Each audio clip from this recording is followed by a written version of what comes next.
Bible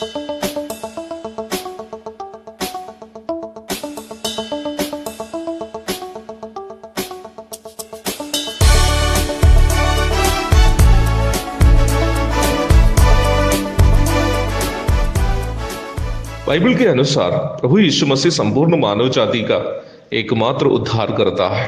प्रेरितों के काम 4:12। क्या यह प्रस्ताव एक तथाकथित धार्मिक ग्रंथ में कोई चतुर लेखक के द्वारा अंकित काल्पनिक कथा है, यह पवित्र शास्त्र के द्वारा मनुष्य की जानकारी हेतु प्रकट किया गया, परमेश्वर के द्वारा प्रकट किया गया आध्यात्मिक सत्य है? आइए हम देखते हैं। उद्धार शब्द का सार्वजनिक अर्थ कोई समस्या से बच जाना या छूट जाना आदि है। आध्यात्मिक परिप्रेक्ष्य में उद्धार शब्द का अर्थ कोई भी धर्म के अनुसार पाप के परिणामों से आत्मा, प्राण एवं शरीर का बचना है। एक प्रकार कहने से इस संसार में जितने भी धर्म है वे सभी का अस्तित्व इस समस्या पर टिका है। इसलिए ही सभी धर्म इस आध्यात्मिक सच्चाई का अंगीकार करते हैं कि मनुष्य पापी है और इसलिए ही उन्हें पवित्र परमेश्वर के पास प्रवेश भी नहीं है। आर्य धर्म की विधि के अनुसार जब कभी ऋषि को गायत्री मंत्र का उच्चारण करना है, उसके पूर्व अपने लिए प्रार्थना करनी है कि पापो अहम पाप कर्मो अहम पाप आत्मा पाप संभवा त्राहि माम पुंडरीकाक्ष्यम सर्वो पाप हर हरे। अर्थात मैं पाप हूं, इसलिए मेरा कर्म भी पापमय और मेरी आत्मा भी पापमय है। मैं सबसे अधम पापी हूं, इसलिए है ईश्वर आप मेरे पापों को क्षमा कीजिए। भज गोविंदम का एक विख्यात प्रार्थना है। ये गांधी जी का एक पसंदीदा प्रार्थना भी थी। पुनरपि जननम पुनरपि मरणम पुनरपि जननी जठरे शयनम इह संसारे वह दुस्तारे कृपया पारे पाहि मुरारी। अर्थात बार बार जन्म लेना और बार बार मरना और बार बार मां के कोख में रहना आदि पार करना बहुत मुश्किल है मृत्यु को हरने वाले तारणहार अपना अनुग्रह से मुझे बचा ले।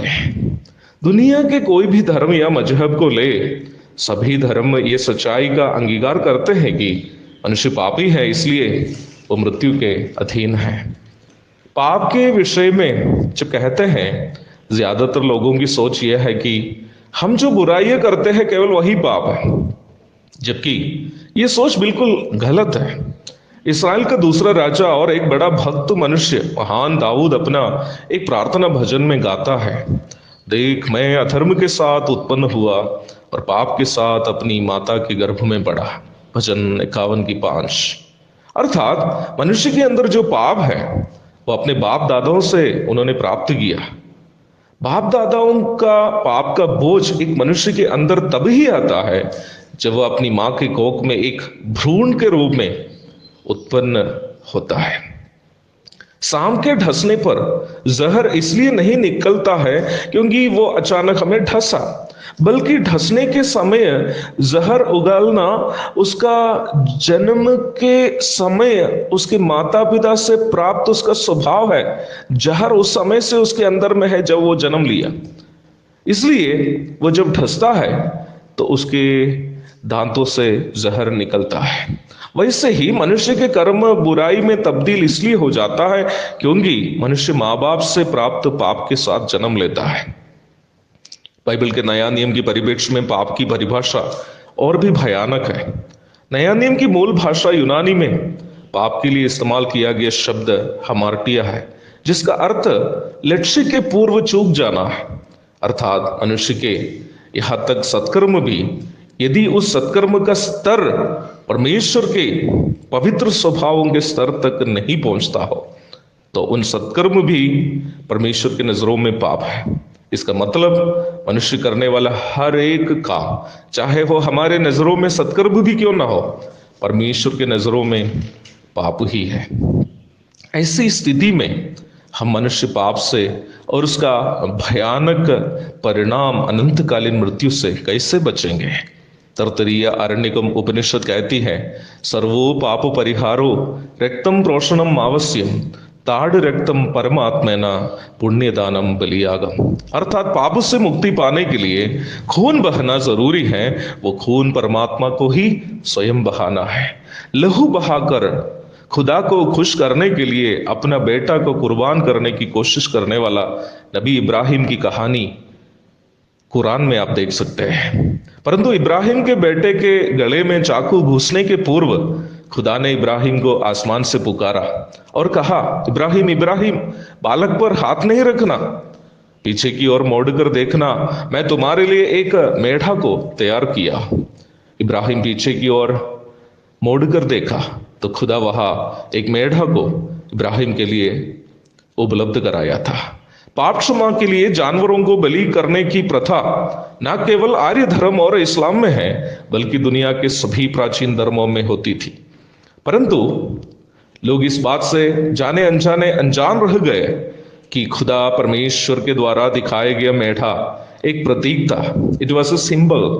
ईस्वी पूर्व 700 के लगभग में इस्राएल के धार्मिक गुरु नबी यशायाह ऊंची आवाज से पुकार कर कहा, इस कारण प्रभु आप ही तुमको एक चिन्ह देगा, सुनो, एक कुमारी गर्भवती होगी और पुत्र जनेगी और उसका नाम इमानुएल अथवा परमेश्वर हमारे साथ रखेगी। यशायाह 7:14। वो आगे कहता है, क्योंकि हमारे लिए एक बालक उत्पन्न हुआ, हमें एक पुत्र दिया गया है। यशायाह 9:6। कुंवारी के द्वारा पिता के बिना परमेश्वर के आत्मा की ताकत से पैदाइश, इस बालक कौन है? दुनिया के इतिहास में कुमारी के द्वारा पाप के बिना पैदाइश एक ही व्यक्ति है, वो प्रभु यीशु मसीह है। अखिल चराचर के निर्माता परमपिता परमेश्वर जब मानव रूप धारण किया, उन्होंने कुमारी के द्वारा जगत में आया। वो है प्रभु यीशु मसीह, मैं प्रचार करने वाला मेरा प्रभु यीशु मसीह। इस्राएल के यरदन नदी के किनारे से धीरे धीरे चलकर जाने वाले प्रभु यीशु को देखकर इस्राएल राष्ट्र के अंतिम नबी यूहन्ना बपतिस्मा देने वाला जोर से पुकार कर लोगों से कहा, देखो ये परमेश्वर का मेमना है जो जगत का पाप उठा ले जाता है।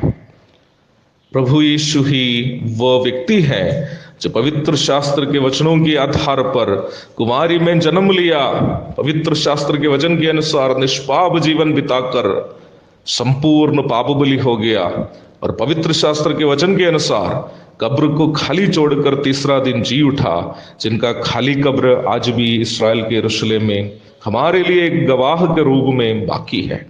इन तीनों योग्यता, कुमारी में जन्म लेना, निष्पाप जीवन बिताकर बलि हो जाना और मरने के बाद तीसरा दिन जी उठना, इन तीनों योग्यता आप कोई अन्य व्यक्ति में देखते हैं तो आप उन्हें उद्धारकर्ता के रूप में मान सकते हैं। यदि नहीं तो उद्धार पाने के लिए आपको प्रभु यीशु मसीह को प्रभु एवं उद्धारकर्ता के रूप में मानना जरूरी है प्यारो, क्योंकि पवित्र शास्त्र कहते हैं किसी दूसरे के द्वारा उद्धार नहीं, क्योंकि स्वर्ग के नीचे मनुष्यों में और कोई दूसरा नाम नहीं दिया गया जिसके द्वारा हम उद्धार प्राप्त कर सके।